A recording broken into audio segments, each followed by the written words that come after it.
Hello guys, gals, and non-binary pals, and welcome back to a little bit more Hollow Knight Silksong. Take a drink here.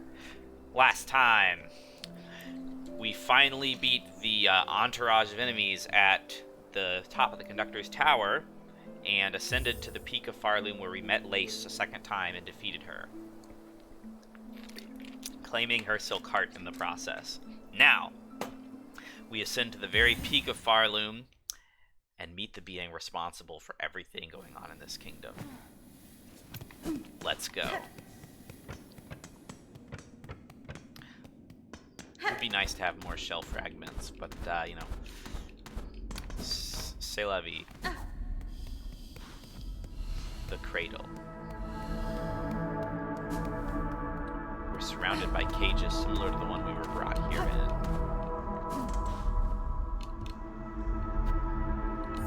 Yeah, sure, why not?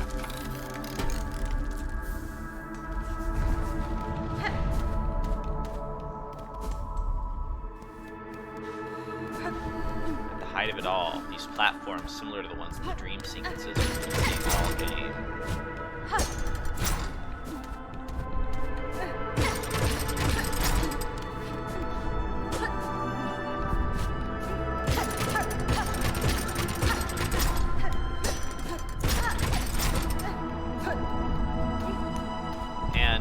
Although Hollow Knight was about going down, this game is about going up. Ironically, both bosses are still fought at the peak of their world.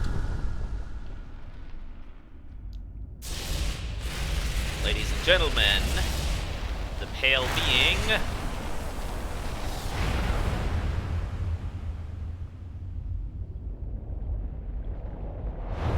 and monarch. Grandmother Silk. Grandmother Silk is an incredible final boss. Look at the detail on these hands in the background. It is gorgeous.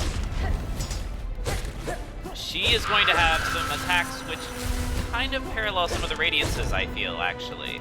Like this needle attack reminds me very much. All of her attacks are double damage, except for one you can get into, which is the three-nail, this threat attack, which is actually 3 damage, so you'll want to be really careful. She moves really quick. She is made significantly easier if you detour to Mount Fae to pick up the Fae down cloak. The double jump really does help here. Bear in mind, the claw line is a vastly superior dash to your other dash. You keep your vertical height, which is invaluable for trying not to die against these.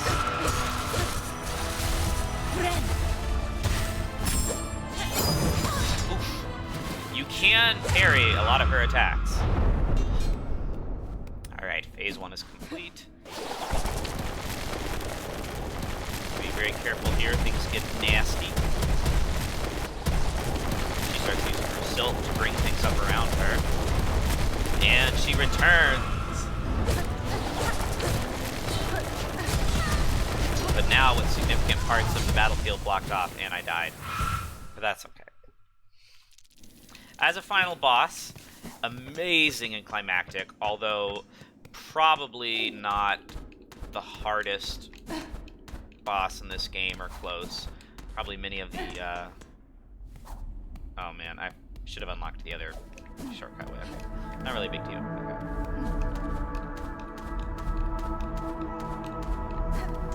You can go up this way, and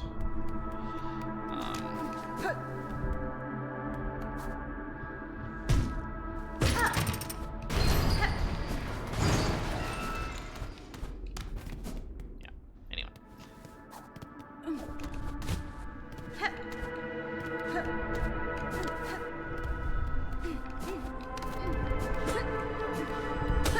Oh, cool. Great. That's helpful.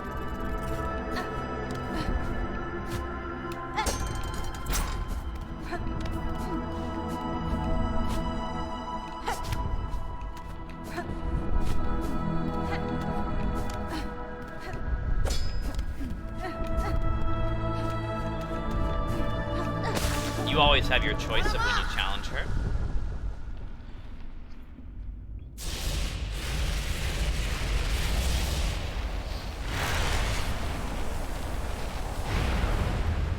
plenty of time to pick up your cocoon before you go at it.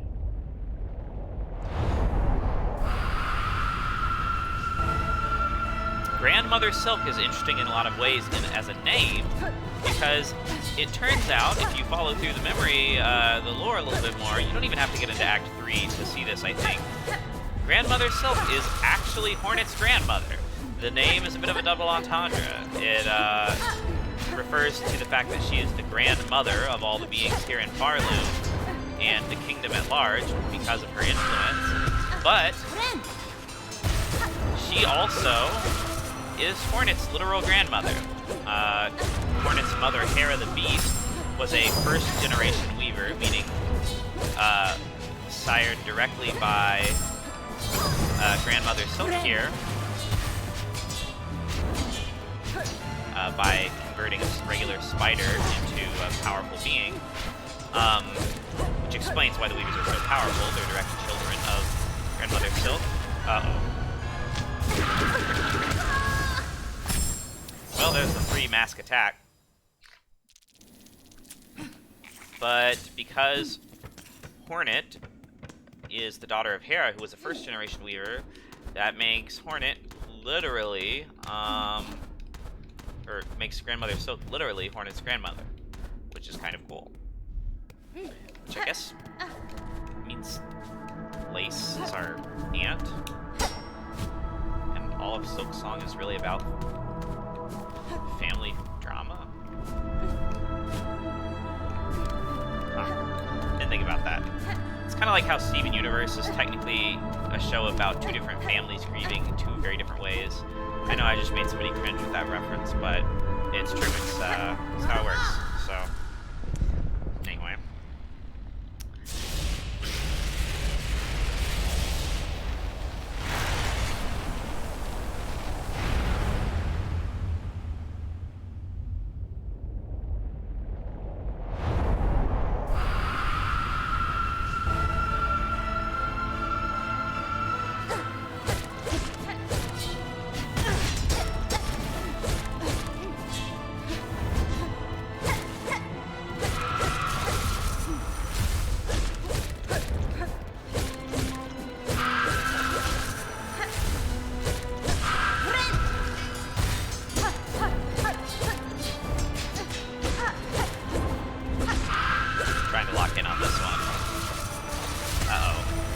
That was just not cool.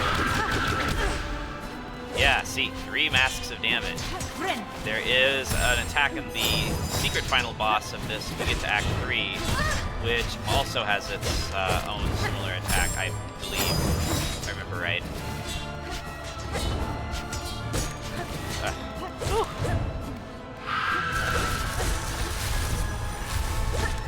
Have to be careful, those strings change direction very quickly. Alright. Whew.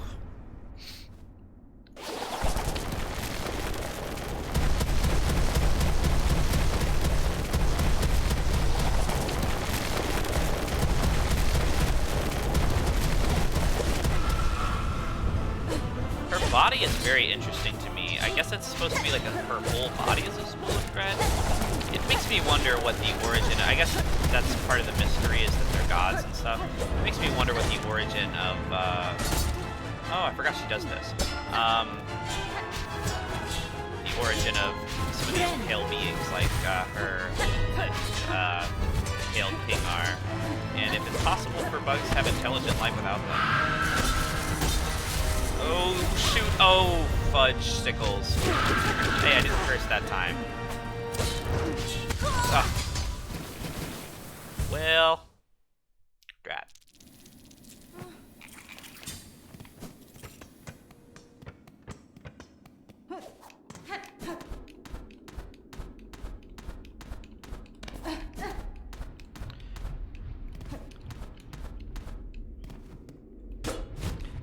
Figured Grandmother Silk would be moderately challenging for this, just because I'm running on fewer items than you normally would be by the time you get up here to challenge her, and fewer tools and stuff. Normally, you would have some really awesome, both offensive and defensive options, at this point, which make fighting her significantly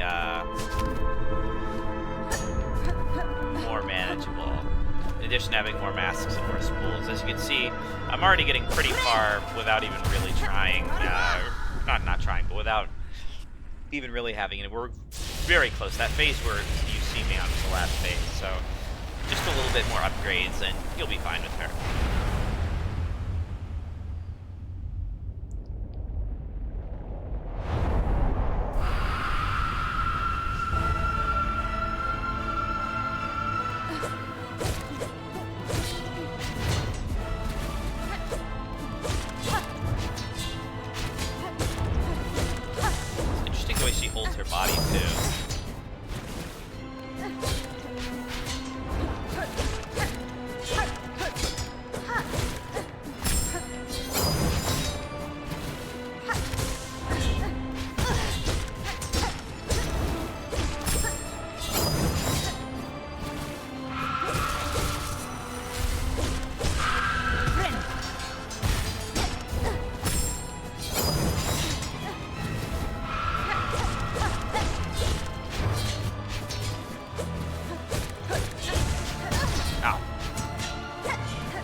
Oh my god, I survived that?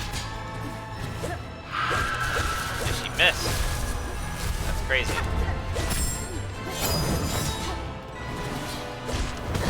Oh. Oh. Oh!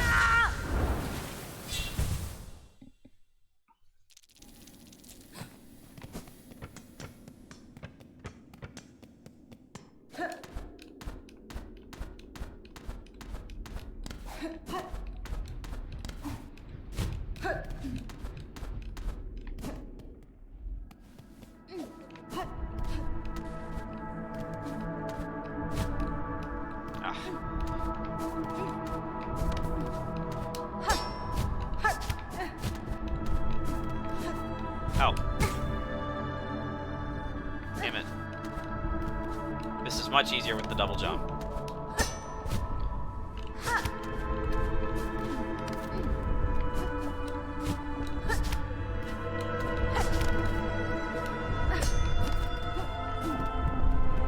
This track is called Awakening, by the way. It's the same one that plays in the background of the dream sequences.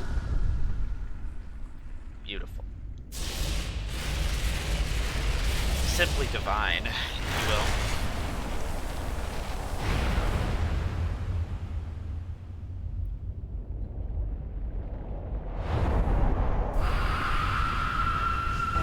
That's her face black. That's so creepy, man. Not literally the color black, but there's nothing else there. Like, there's no face.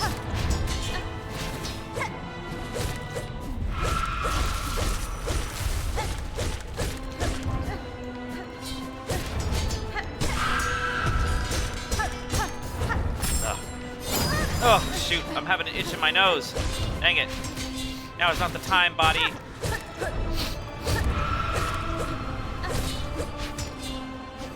Oh.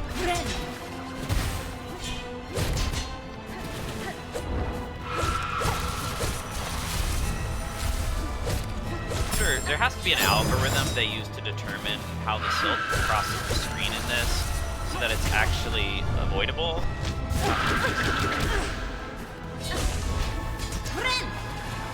I wonder what it is. I also wonder if these needles are like part of her body or something she summons, or is it like some kind of artifact she has enchanted? Oh jeez, okay. We're gonna be entering phase 2 with 2 masks of one hit away from death, but show, whatever. I almost died. That debris was like real and not just for show. Yeah, it would have. Oh no. Okay. Got greedy.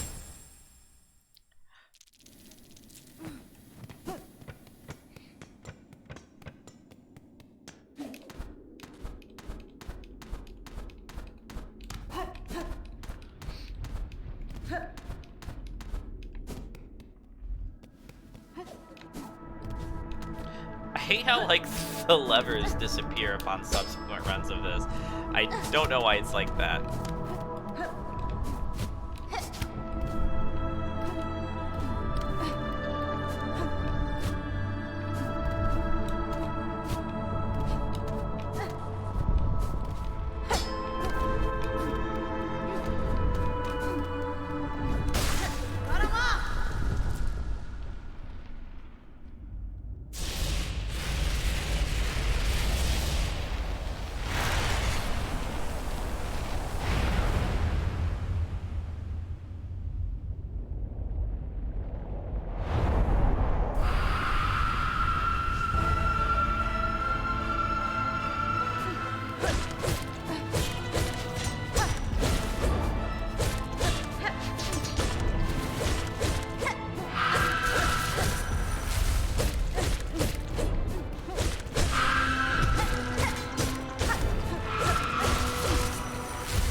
Oh!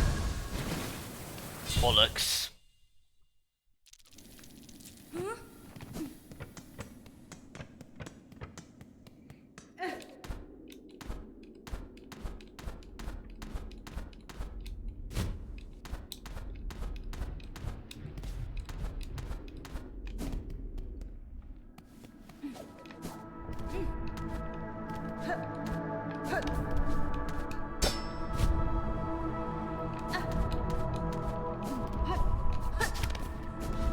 There we go. Well, that's parkour, ladies and gents, and non-binary friends.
Oh, God bless.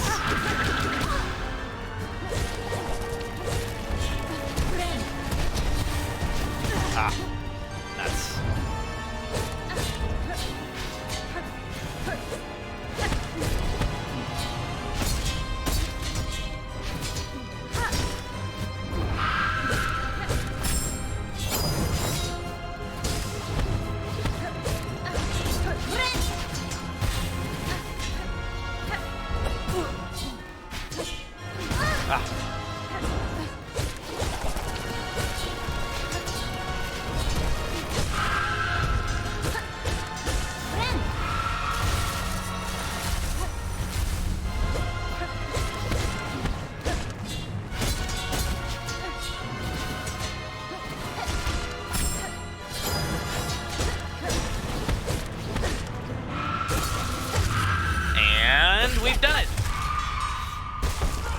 her down, and then we bind all of her silk.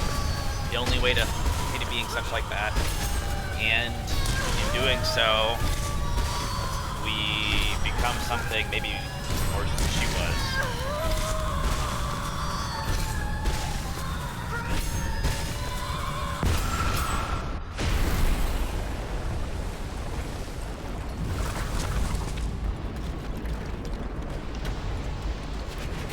And we've done it, ladies and gents. Woohoo!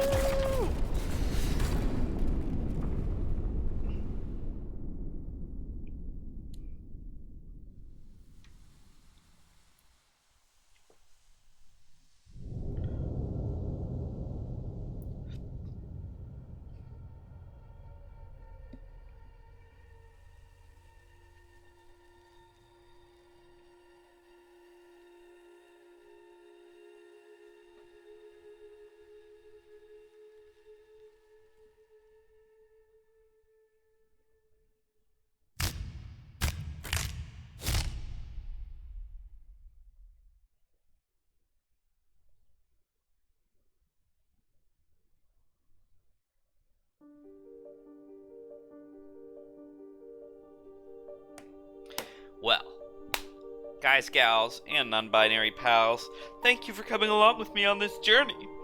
Turned out to be probably about similar length to the other one, actually. Maybe up about 20 to 30 minutes, right around the 4-hour mark, but the other one was 3.5, I think. So, yeah. I was super impressed with this game. You know, they promised and they did not disappoint, and I love to see when people actually, you know, carry their visions out to the end instead of just just stopping when they have something that they can sell. You know, I'm glad they followed through with their vision on this, and it really turned out perfectly. I still have some unanswered questions about the lore. I need to go back through and replay this game much more closely and read some of the dialogue and go watch some Mossbag and figure out what some of this stuff means. But yeah, the way they tie it in to the previous game in Act 3 is simply amazing too. So there's so much more of this game you don't even get to see. I guess not so much more. There's another third of the game outside of this that you get to see. So it's really cool. And just like that, thank you for exploring the world of Hollow Knight Silksong. Let's meet on the road ahead. Thank you, Team Cherry. And our final time, 3 hours and 53 minutes and 12 seconds.